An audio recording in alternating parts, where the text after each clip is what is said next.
What is good, my dudes? I hope everything is going well with you. I know everything's going well with me. This is episode 2 of Zero to CCT-INF, the series where I go from the very basics of hacking all the way up to the advanced stuff. And the reason I'm doing this is because I want to sit an advanced penetration testing certification this year. Also, it's an opportunity for me to try and teach some of the things I've learned along the way. That said, we're basically at the beginning. And today we are going to be going through the tier 0 machines on starting point. In the last video, I covered how to install Kali, how to get the tools on there. Then we did the very first machine on HackTheBox, which is Meow. Very first tier 0 machine, that is. And today we're going to be doing the rest of the tier 0 machines. So once my Kali decides to open, we will begin. It is taking its sweet time today.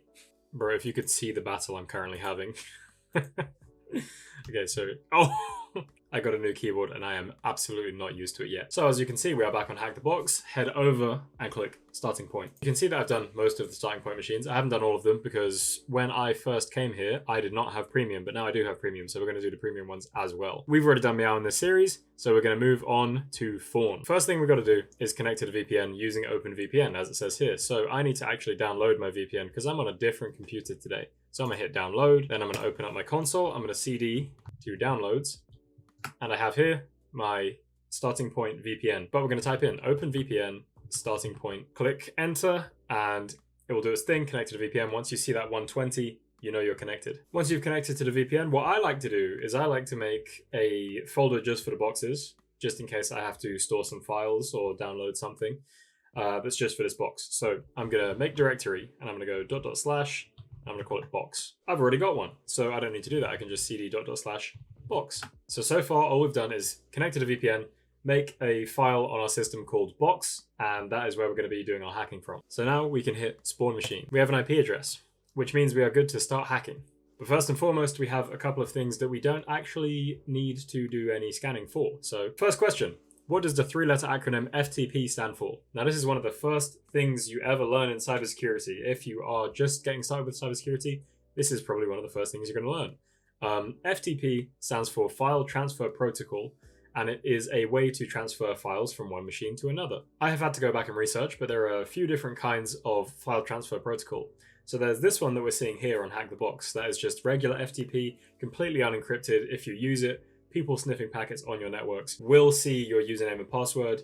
They will be able to reconstruct the files that you're sending through it by reconstructing the packets. Not good. Don't use it in any kind of production environments. Then there's two other kinds. There's SFTP, which is Secure File Transfer Protocol, uses SSH, which is Secure Shell, uses that protocol to encrypt data that's being sent across as well as your credentials, which means it is fine to use. Very safe. Very good. I like it. There's also FTPS, which uses SSL or TLS. I will have to put something on the screen that determines which one it actually is, but it is also secure, just uses a different protocol. Anyway, now that you know that, you can fill this in. This answer is File Transfer Protocol. Very good. Question number 2, which port does the FTP service listen on usually? This is another thing you're going to have to remember forever and ever and ever. It listens on port 21. However, data is actually sent over port 20. Not many people know that. But as you can see, the answer is 21. Task number 3, we seem to have already covered. It says, FTP sends data in the clear without any encryption. What acronym is used for a later protocol designed to provide similar functionality to FTP, but securely as an extension of the SSH protocol? That is SFTP. That is one we covered before. So question number 4 is actually a repeat of a question we saw in the previous box, Meow. And it says, what is the command we can use to send ICMP echo requests to test our connection to the target? ICMP stands for Internet Control Message Protocol. It is a protocol used by different devices on a network to send error messages and other useful information to other devices on a network. This one in particular is something you might actually be familiar with. It is the ping command. It will show you exactly how long your message took to get to a place, as well as if your message actually got there, and that is how you test your connection to a target. Question number 5. What version is FTP running on the target? Now, this one is the first time we're going to have to use Nmap's special features, or the flags rather, the different options that you can kind of give to Nmap to make it do special things, like finding version information, hint hint. So to answer question number 4, what we need to do is we need to run an Nmap scan that also finds the exact version of FTP that's running on the target. So the way you do that is you type in nmap-sv, small s, big V, and then you hit the old Control-Shift-V to copy the IP address. And we're also going to do a -P, and we're going to say 21. And that just tells it We want to do an nmap scan. We want to check the version, that's that SV there, of this IP address, and we only want to check port 21 because we already know that we're scanning for FTP, which runs on port 21. It'll run a little bit and then the scan will finish, of course. And you see that you have port 21 is open, it's running FTP, and it's running VSFTPD 3.0.3, some kind of FTP software. So question 6 are something slightly different. From your scans, what OS type is running on the target? Well, we should have really run a different type of scan if we'd have known that this was going to be the next question, but I think it's good that we're doing things piece by piece so that we can build an understanding of the different commands you can run using nmap. nmap-o, IP address, port 21, and we're going to do a T4 as well. nmap is, of course, the command we're running, the tool we're using. -o means we want to look at what the operating system of the target is. Of course, we have the IP address, we have port 21, and T4 is something I like to do on these HackTheBox boxes because sometimes the scans can take a bit of time, but T4 is just like speed it up a little bit. This might be useful information to you down the line, but the speed at which you do your nmap scan can kind of get you caught by certain types of firewall or IDS. If you're in an environment, for example, where they have a bunch of controls in place and it's really, really hard to get your nmap scans to work, might do you some good to change this to like T1 or T2. Maybe even, I think T0 is also an option and it's really, really slow. Of course, your scans will take longer, but they're less likely to be blocked by some kind of firewall. So as you can see, results have come back and we can now see it is running on Linux. Very nice. So you can type that in and it's going to be difficult and you're going to have to put Unix. Sorry, I just realized I made a mistake. So the question actually says from your scans, what OS type is running on the target, not what exact OS is running on the target. Unix is the type of OS, Linux is the exact OS. Anyway, moving on. Question 7.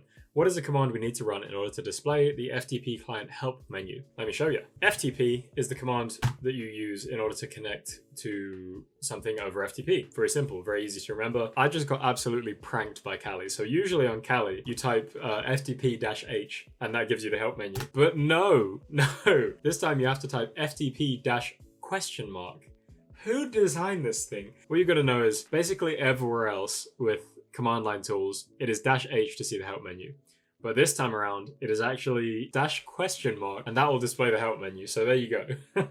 That is the answer to that question. I'm not sure why it's that way around, but that's how it is. Here is one I know for sure. What is the username that is used over FTP when you want to log in without having an account? So the answer to this question is actually anonymous. And the FTP anonymous login enables remote users to use the FTP server without an assigned user ID and password. So the answer to this question is anonymous. What is the response code we get for the FTP message login successful? Let's go find out. So I got to clear again and we're going to do FTP and we're going to put the IP address of our box. So I just got to go grab that. FTP IP address of our box, go. And I'm going to type in anonymous and that will be our anonymous login. I'm going to try it with no password to begin with. We are successful, and as you can see here, we get 230 login successful. So that is our success message, indicating that we have logged in, and also the answer to the question. Question number 10. There are a couple of commands we can use to list the files and directories available on the FTP server. One is dir. What is the other one that is a common way to list files on a Linux system? Getting a bit confused there. Well, as we already know, because we did it, it is ls. It just means list stuff. I also showed that in the previous video, so if you need to be kind of caught up on things like CD, LS, and PWD, then definitely head back to that video. That will help you out. And as you can see, the answer is LS. So question number 11, the penultimate question. What is the command used to download the file we found on the FTP server? I'm just going to tell you this one. It is get. You can just type get and then the file name and it will download it to your local file system wherever you ran the FTP command from to begin with. So if we were to head on over to the server, we typed in ls, we can see that we have flag.txt. We then type in get flag.txt. It will download the file to our machine. We can then type quit to exit the FTP client. Then we can ls in our machine and we will see that we have flag.txt downloaded. I'm not going to reveal it because you got to do this yourself, man. You got to get used to running these commands. You got to get used to how you actually interact with the command line. So with that said, we are moving on to the next box. We're going to speed through these. Okay, the next box we're going to do is called dancing and is once again a very easy box to do with starting point. It is the third tier 0 starting point box. So let's begin. Completely forgot, but before you move on to the next one, you've got to close the previous one. So we're going to go up to Fawn again. We're going to click stop machine. There you go. And then we're going to move back down to dancing and we are going to click spawn machine. Well, hey, here we go. But while it's spawning, we can get started with the first few questions. Question number 1. What does the 3-letter acronym SMB stand for? I almost messed up and said it without even letting you guys think of it first. But it stands for Server Message Block, and it operates on port 445. Off the top of my head, server message block is just the way that Windows machines share files over a network. If you've ever connected to a share at like school or at your work, that is using SMB. It can be accessed through File Explorer, and it will be under the network tab, and it will just be like, you can access this share, you can access this share. And on Windows, you can kind of connect to them as though they were on your local file system. You know, granted, there will probably be a bit of lag because it's over a network. But that actually covers the first two questions. Question number 3, we've been asked, what is the service name for port 445 that came up in our Nmap scan? So we have to run an Nmap scan. We're just gonna run a basic one that is nmap, and then the IP address of the thing we're trying to scan, and it will run. Of course, if you're impatient like me, I forgot to do it this time, but you can run a -T4 and that will cause your scan to run a bit quicker. But we have Microsoft-DS operating on port 445, which is the port for SMB, as we said earlier. So question number 4, what is the flag or switch that we can use with the SMB client utility to list the available shares on dancing the box we're doing? Let me show you. So SMB client is just a way to connect to SMB shares from Kali or from a Linux machine, whichever one you're using. If you're using Power OS, you're weird, but you can also do it from that. The way to use the SMB client is as follows. You type in SMB client. In this case, we want to list the shares. So we're going to do -L, and that kind of answers your question right there. My bad. And we're going to do 4 backslashes. And then we're going to do the IP address, and that will allow us to list the shares on dancing. So there you go. The answer to question number 4 was -L. Now, we've already run the command, or I've already run the command. If you haven't, you can do that now, or you can just keep watching, and I'm going to give you the answer to this one because it's not actually the flag. So you can see that there are 4 shares on dancing. You have admin, you have C, you have IPC, and you have work shares. Now, these top 3, they are actually default shares. They run pretty much every single SMB server you're ever going to run into. But this work shares one is a little bit different. I have not seen this while out in the wild, so you can safely assume that this is the custom one that we might have something to do with later, if we're talking in terms of CTF technique and wanting to know where to look next. That's a good hint. For that question, we have 4 shares. Question number 6, what is the name of the share we are able to access in the end? I know the way you're supposed to do this. You're supposed to try each individual share and see which one you connect to, but we're not going to do that because once again, you were in my house. We're going to do things the easier way, in my opinion. So we know that we have 4 shares on this box. We have admin, C, IPC, and work shares. If I was on a pen test, I wouldn't necessarily go straight for admin C and IPC because I know that there might be some permissions on there and you want to go for the low-hanging fruit. I would go straight for work shares because it's a custom share. Maybe there's been some kind of misconfiguration. And so that's exactly what we're doing here. Similar to the previous command, SMB client -L and then the IP address, what we're going to do is SMB client / the IP address and then 2 more slashes and the name of the share we want to connect to. I know it is a bit ugly, but this is just how I got used to doing it. You can also do this, which is a bit more good looking, and that way you halve the number of slashes that you need to put into your command. It looks a bit nicer, but I'm used to doing it my other way. Now that I've got this in here though, I may as well just let it run. We'll see that we can actually connect to this without needing a username or password, which means we are in somewhere maybe we shouldn't be. You're able to connect to the work shares share with a blank password. Nice. I feel like we're skipping a couple of steps here. However, we have question 7. What is the command we can use within the SMB shell to download the files that we find? The answer to that is get, similar to FTP. But there are a couple of things you need to know how to do before you can actually get to the point where you can download files. So it is actually very similar to browsing the command line on your local machine. You can CD, you can list everything in a directory, but it's a different command because this actually uses, I guess, Windows-based commands. So instead of doing ls, what we're going to do is we're going to do dir, which stands for directory. That is going to show you the files that we have here. And now what this is going to do is force you to kind of go in through all of the files and take a look around, see what you can find.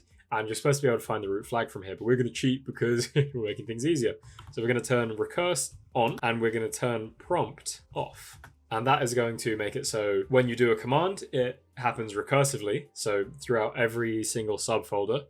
And then prompt is going to make it so you do not have to say, yes, I want to list this. Yes, I want to list that. So when you run dir now, you can actually see absolutely everything in the share. So you can see that in the amy.j folder, you have worknotes.txt. And in the James P folder, you have flag.txt. Flag.txt is the one you want. Go grab it and we'll move on to the next box. God, we're steaming through these. We're going so fast. And I'm still recording correctly.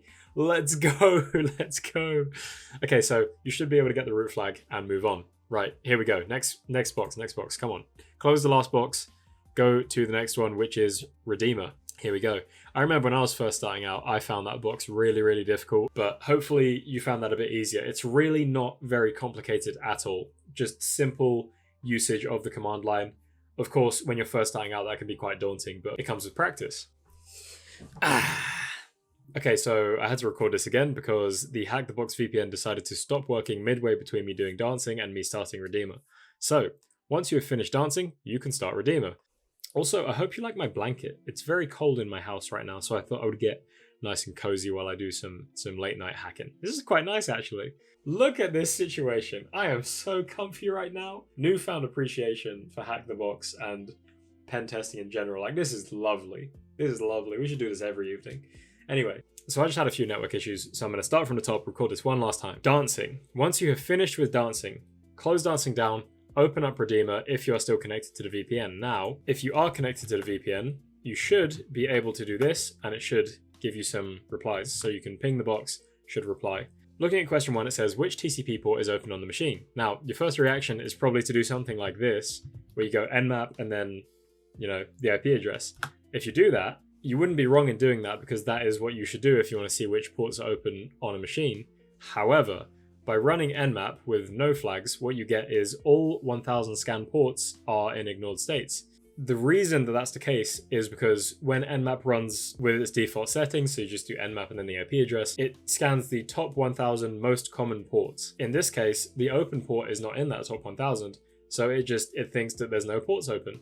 However, if you want nmap to scan all ports, then you have to run this command instead. If we're able to run nmap successfully this time using the command nmap, then the IP address -p- to scan all of those ports, then T4 to speed things up, we will see that the Redis service is running on port 6379. Very weird port indeed. However, that gives you the answer to the first question, and also the second, which says which service is running on that port. Redis is actually a database, and it's a special kind of database because it stores all the information in memory. Storing things in memory is a lot faster than storing things in solid-state drives, for example.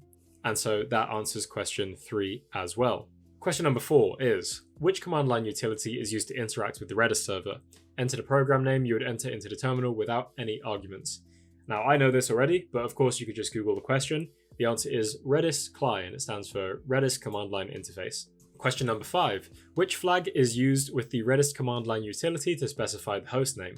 You'll get used to this over time, but usually when you're specifying a host name or looking for help, it's -h. Which of those two things it will do depends on the tool you're using at the time. Some commands -h stands for host, some commands -h stands for help. In this case, -h stands for hostname, and that is the answer to question 5. And so what we're going to do now is we're going to connect to Redis over the command line. So if I turn off my caps lock, we're going to do Redis-CLI, and then we're going to do -h, and we're going to specify the hostname, which is the IP address. Now we're connected to the Redis server. Now we can answer question 6.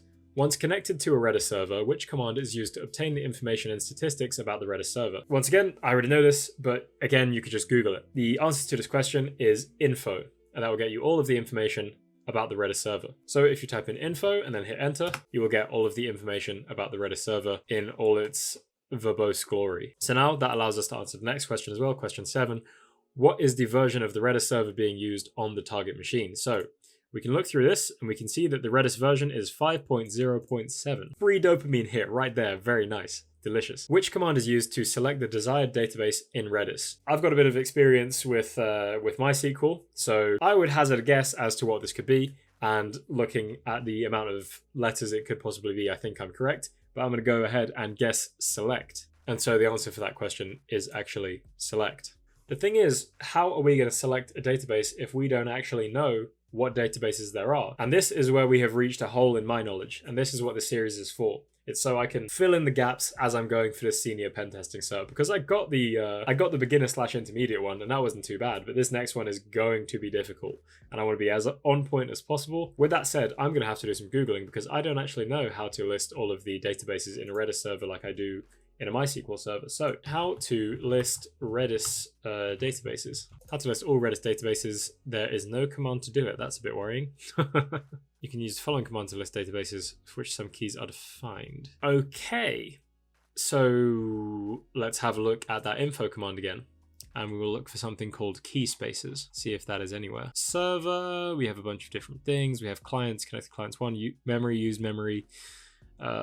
Nothing that is standing out to me right now. Persistence, nah, stats. Okay, so key space. Okay, so based on what I've just seen from this Stack Overflow post is that your databases are listed in the key space section of the info command.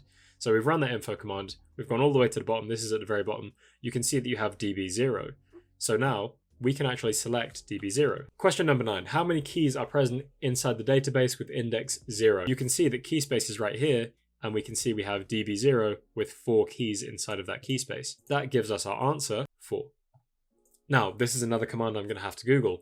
Which command is used to obtain all the keys in a database? What I'm going to do is I'm just going to Google how to see all keys in a database Redis. We're using the keys command, and I'm guessing that we need some kind of flag because on the HackTheBox answer there it had a gap and then another letter. So we're going to go have a look. And it seems you would use keys asterisk, so let's go and give that a try and see if that works. Keys, oh hold on, we got to select 0 because that is the index, it's the first one, DB0.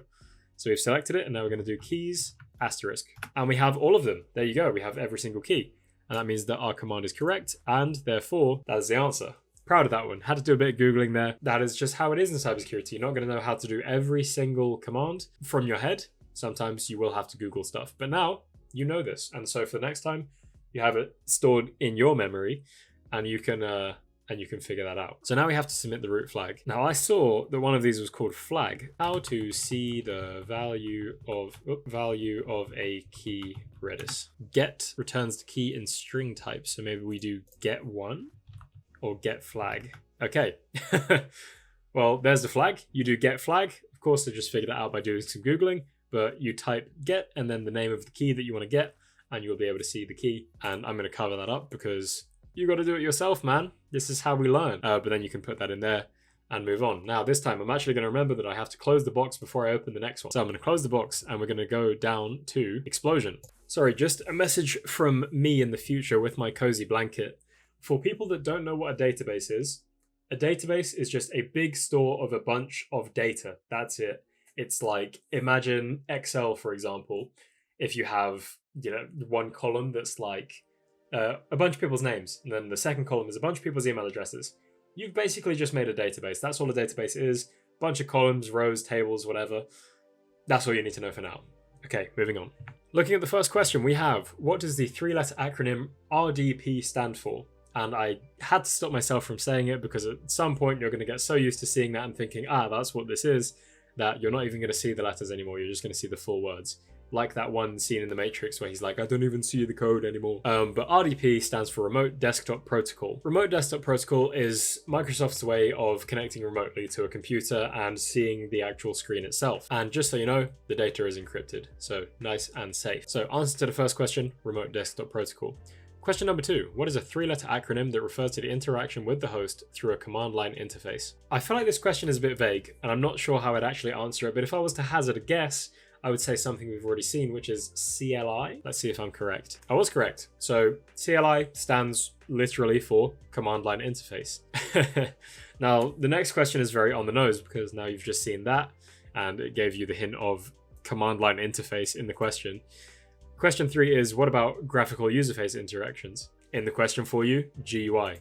What is the name of an old remote access tool that came without encryption by default and listens on TCP port 23? Now, we actually used this in the first box of this entire series, Meow, and it is called Telnet. Of course, it sends everything in the clear. Very bad, because if someone is sniffing packets on your network, they can literally see everything you're doing. So now we have an Nmap question, and for this, it's getting serious. I'm going to take off my blanket. What is the name of the service running on port 3389 TCP? So what we're going to do is, again, we're going to grab the IP address, we're going to go to our command line, and we're going to type nmap and then the IP address, and we're going to see what happens. It's going to take some time, but then you're going to see on port 3389 we have MSWBT server, and that is the answer to that question. Very nice, very easy. Question number 6. What is the switch used to identify the target host's IP address when using X3RDP? Ah, yes, I remember X3RDP. They like it a lot. Actually, no, I can't even say that. I can't even say where they like it. I'm not allowed to disclose that information. What is the switch used to specify the target host's IP when using X3RDP? That is /v:, like this. /v:, just like that. And that is how you specify the IP address when using X3RDP. We have question number 7, and it is the penultimate question. What username successfully returns a desktop projection to us with a blank password? There are a couple of things you could try. You will probably never see this in the wild because it is extremely unlikely, but based on the amount of letters and the ending character there, I can say that it is probably going to be administrator in this case. Let's have a look. That is correct. So I'm going to show you how to connect, and then we're going to grab that root flag. So we're going to do X3RDP /u for administrator, like that. Then we're going to do /v, and then the IP address of the thing we're trying to connect to, and that is what's going to connect us to the box. Let's see what happens. You're going to have to accept the certificate, no password, because that's what it said to do, and that will open up X3RDP, and now you're on there. You can grab the flag, it's right on the desktop. You can probably do a bunch of other interesting things because we're actually on a Windows Server instance, and we'll get into that later as we start doing some Active Directory stuff. But for now, just grab the flag, move along with your life. Okay, next box. This one is called Preignition, and it is the last box I ever got to before I moved on to doing the next starting point machines. So this is going to be interesting because after this one, I'm going to be doing stuff for the first time. So question 1, directory brute forcing is a technique used to check a lot of paths on a web server to find hidden pages. Which is another name for this? Local file inclusion, dir busting, or hash cracking. Now, you could kind of guess it by the names because one of them is local file inclusion. What does that have to do with directories? Dir busting, and you have hash cracking, which you probably already know something about. The answer is dir busting, and it can only be dir busting because it stands for directory busting, which is also directory brute forcing. Question number 2 is one we've already seen, actually. What switch do we use for nmap scan to specify that we want to perform version detection? We used it in the first box of this particular video. I think it was called Fawn -lowercase s, capital V, and that will perform version detection for you. There you go. Question number 3, we're going to have to whip nmap out again. What does nmap report as the service identified as running on port 80 TCP? Let's go find out. So what we're going to do is, first of all, we're not going to open our terminal. We're going to copy the IP address, and then we're going to open our terminal, and we're going to run nmap-sv because, you know, it kind of gave us a hint, and then the IP address, and we're going to see what we get. I suppose there we could have also specified that we wanted to do port 80 specifically, but not necessary. It's going to find it anyway because that is one of the most common ports. Okay, so nmap scan has come back. What do we see? We have port 80 TCP open, running HTTP, and the specific software it's using is called Nginx, and the version is 1.14.2. HTTP stands for Hypertext Transfer Protocol, and it is the language of the internet. That's all you got to know. Everything to do with the internet, HTTP. There is nothing else. When you go to a website, you're communicating over HTTP. I suppose I should probably clarify that if you're talking to a website over HTTP, then it is unencrypted. That is sent in clear text, HTTP, over port 80. More commonly, what you'll see on the internet, because it's kind of become the standard, is HTTPS, and that is the secure version. It's encrypted using transport layer security, I believe, and that is the encryption protocol. But HTTPS, all you need to know is the encrypted version, and it communicates over port 443, as opposed to port 80, which is this unencrypted one here. So now we have the service, HTTP. Let's go and see if that's the answer. What service is identified as running on port 80? HTTP. I've said HTTP so many times now, it sounds weird. We already kind of answered question number 4. It says, what server name and version of service is running on port 80 TCP? So we already saw that it's Nginx 1.14.2. So you can put that in, you'll get the answer. Bob is in fact your uncle. Okay, so question number 5, I don't actually know the answer to because I am not a GoBuster man. I use the other tools, which we will cover later. But right now, we have been asked to use GoBuster. So, what switch do we use to specify to GoBuster we want to perform dir busting specifically? Now, I don't actually use GoBuster, so I've had to go and Google it, and we're going to use this article to find out.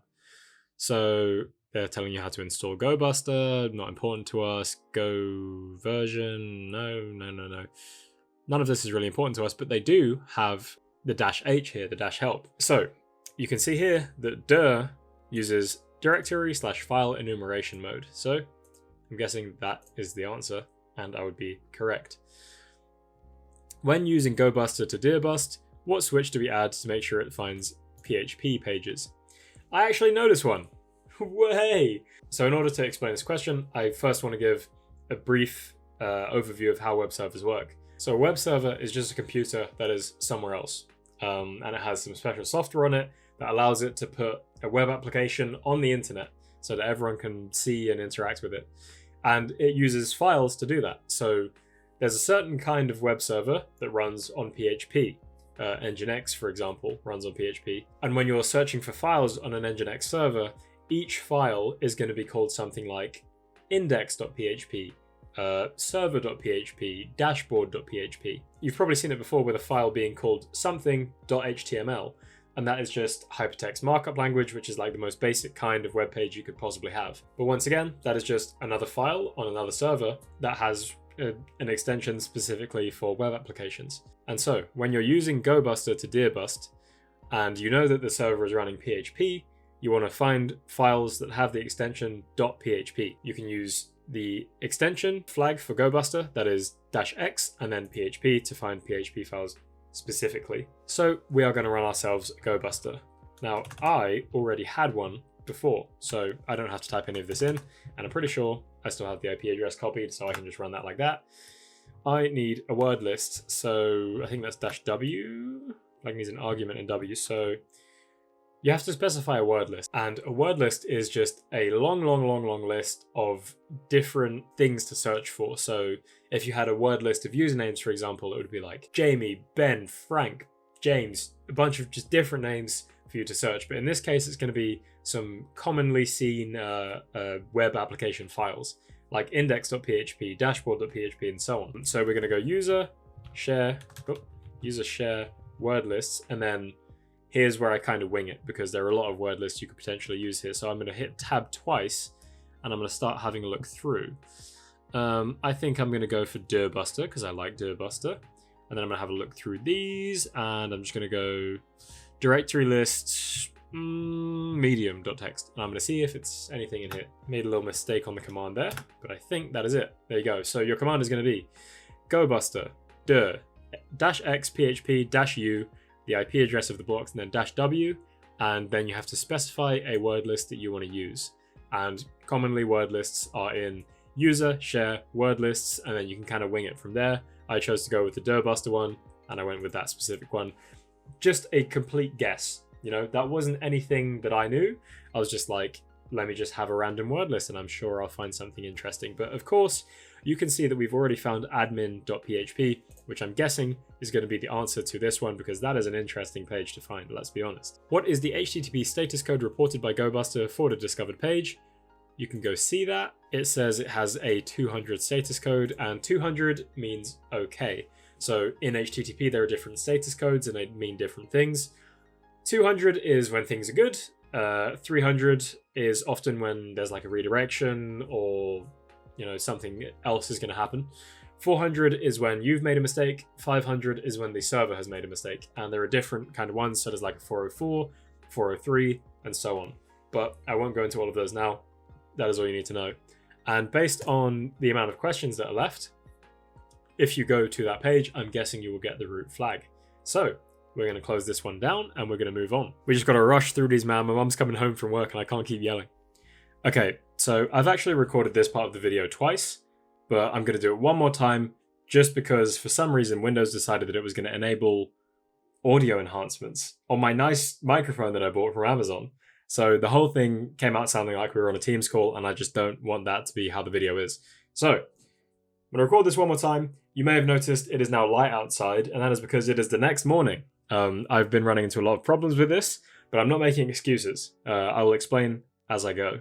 Where we left off yesterday was I finished Preignition, nice and easy, started on Mongod, but I ran into a few problems because the tools that they mention in this box no longer work on Kali, or at least don't work on the version of Kali that works with VirtualBox. something to do with the CPU architecture. Much too complicated for me. I just know that it doesn't work, so I had to find a way around it. If that is a problem you are having, I'm going to run through this box now and explain exactly how you circumnavigate that problem. But we're going to first start off by spawning the machine, and we're just going to run through it super quickly because I am half an hour before work and need to get this done. Now that my box has spawned, I can do the first question. How many TCP ports are open on the machine? Well, let's go find out. If you run nmap, then the IP address and -p-, it will search all of the ports, and you will find out exactly which ones are open, as we've done in the previous boxes. Actually, I'm just going to speed things up by running a T4 as well. So, once your scan is finished, you will see that you actually have 2 ports open. One is SSH, which we will come across later, and the other one is MongoDB, which is a NoSQL database kind of similar to Redis, except it is not in memory. It actually utilizes hard drives for persistent data. And once again, a NoSQL database is any database that doesn't follow the structure of table, rows, and columns. It can just be any kind of large amount of data. Maybe it's a key and a value and it's just loads of them. Just doesn't have the same structure as something like SQL Server or MySQL Server. Based on that, you can get the answer to the first question, which is 2. There are 2 TCP ports open on the machine. Now, we have question number 2, which is, which service is running on port 27017 of the remote host? Now, to find the exact version of the software that is running on that port, you have to do nmap, the IP address, and then -sv in order to search for the version information. Then we're also going to specify the port to speed things up, which is 27017. Running that command gets you the information that MongoDB is version 3.6.8, which you can then copy and paste into your answer and get your free hit of dopamine once again. Very nice. I've already covered this, but question 3 is, what type of database is MongoDB? SQL or NoSQL? MongoDB is NoSQL, meaning it does not follow the structure that a SQL database might follow. So question number 4 is, what is the command name for the Mongo shell that is installed with the MongoDB clients package? Now this is where I started to run into problems, because the answer to this question is actually MongoSH, but MongoSH does not come on Kali, nor is it compatible anymore. You're supposed to use this command. You're supposed to use Mongo. However, attempting to run the Mongo command gives you this error, and it says illegal hardware instruction, Mongo. And after Googling that command, I found out that that is actually because this command is not compatible with the CPU architecture that is present on Kali when it's installed in VirtualBox. With that said, I will show you the workaround for it after we finish the questions, because the workaround for it just gets you straight to the root flag. Question number 5. What is the command used for listing all the databases present on the MongoDB server? No need to include a trailing semicolon. So, very simple command, does what it says on the tin. It is just show DBs, and that just means show databases. That also links into question 6, which is, what is the command used for listing out the collections in a database? You want to list out the collections, and we know that the last command was show DB, so this is going to be show collections. So question number 7 is one of those things you've just got to Google. You just got to go off and do a bit of research, figure out exactly how to do that, because it's a very specific command that's used for MongoDB. And the question is, what is the command used for dumping all of the content of all the documents within a collection named flag in a format that is easy to read? Now the answer to this question is db.flag.find brackets .pretty brackets. Horrible command. I think my way of doing it is way nicer, and I will show you that now. The way I found this command was actually through searching the different binaries that were on Kali and finding which ones were related to Mongo. And you can do that by typing in Mongo and then hitting tab, and you can see all of the possible commands to use. Now, I did some Googling for each of these, and I found out that the one you want is actually Mongo dump, because that dumps everything in a Mongo database for you. And you can use that with the following command: Mongo dump MongoDB : // and then the IP address of the MongoDB instance. And it's going to connect to that instance and dump all of the information from it. So what actually helps is if you put the correct IP address into the command, and then you'll get all the files that are present on that MongoDB instance. And then you can ls, you'll see that you get a file called dump. You can cd into dump and then see that you have some subdirectories. And if you then type tree, you'll be able to see what is in those subdirectories, and you'll see that you have flag.bson. Now, you might first think it's a .bson file. I don't exactly know how to open that. You can cat the file, but it's going to come out in a weird format. What you can do is you can use bson dump followed by the location of the file, and then you can hit enter, and it will give you a nice pretty format, but I'm going to hide it because it has a flag in it. Anyway, with that said, that completes the box. So we're going to move on to the last box in tier 0. So the last box in tier 0 on HackTheBox is synced. and it is a box that is about rsync, which is a software used to remotely sync files between your machine and a remote machine in the same network, or across the internet. Anyway, question number 1. What is the default port for rsync? Now, I didn't actually know this, so I had to Google it. But the default port for rsync is in fact 873. And for some reason, my HackTheBox has glitched, so I need to refresh my page. So here we go. What is the default port for rsync? The answer is 873. And I just got that through doing a simple Google search, rsync default port. How many TCP ports are open on the remote host? So for that, we once again have to bust out nmap. We're going to do clear because I have the previous flag right there. And we're also going to cd .. to go up a directory, and then we're going to rmr everything in this directory. And we're going to hit yes.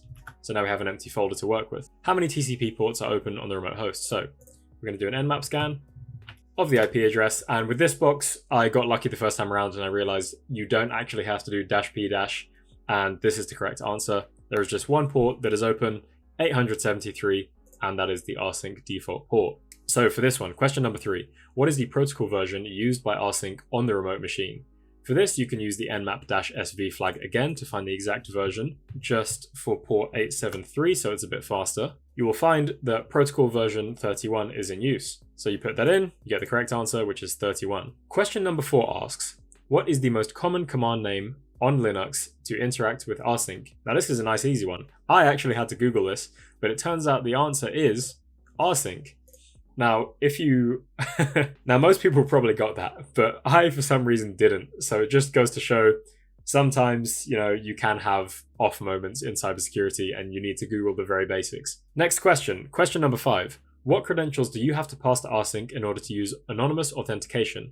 And then you have a few options here. Anonymous, anonymous, anonymous, none, or rsync, rsync. Now, the placeholder here actually gives it away because it's a 4-letter word ending in E. And out of the answers here, only one of them fits that criteria. So the answer is none. You don't have to give any credentials to use anonymous authentication. Question number 6.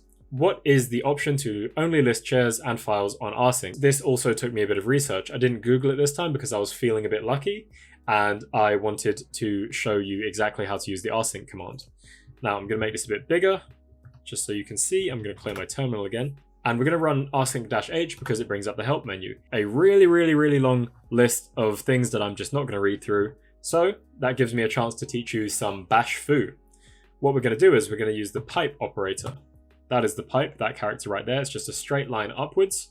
And we're going to type grep, and then we're going to type list, because we want to see all of the strings in this output that relate to listing something. So grep just searches for patterns, and in this case we're giving it the pattern of list, and it's going to search that entire output for that word. So we'll see that we have a few options here, but only one of them is for listing files. We're going to go and hazard a guess that list only is the file for listing shares and files on rsync, and that would be correct. So after this I had to do a bit more research because I was like, how exactly do I find what shares are present on the box here? And to do that, I had to do a lot of Googling. Eventually I landed on this command, which is rsync // and then the IP address of the thing we want to connect to. And that command lets us list all of the available shares on this machine. However, I've already done this box, and so I keep typing in the wrong IP addresses. Anyway, once you've done the command correctly this time, you can see that you have a share called public and that it's an anonymous share. Now, how do we connect to the shares? Let me show you. So we do rsync-av, rsync // the IP address / the share name, and then we specify location on our local file system, which in this case I've just done // which refers to the current folder, and that is where the files are going to sync to. And make sure you have the correct IP address again. In this case, I already had the file because I've already done this box, but you can see that it's downloaded the file, and if I do an ls, I have flag.txt. Now you have only to cat the flag, you can get the value of it, and then put it into the answer box, and you have rooted this box. And that concludes all of the tier 0 machines for Starting Point on HackTheBox. I hope you enjoyed the video. I hope it wasn't too long. It has taken me quite a few hours to record this because there have been lots of mistakes along the way with my recording, things not working, me having to figure things out. Hopefully this video allowed you to avoid a lot of those pitfalls. If that is the case, then let me know in the comments. I'd really appreciate that. Anyway, I'm not too sure how to end videos yet, so I'm just going to end it here. Thanks for watching, and I'll see you in the next one.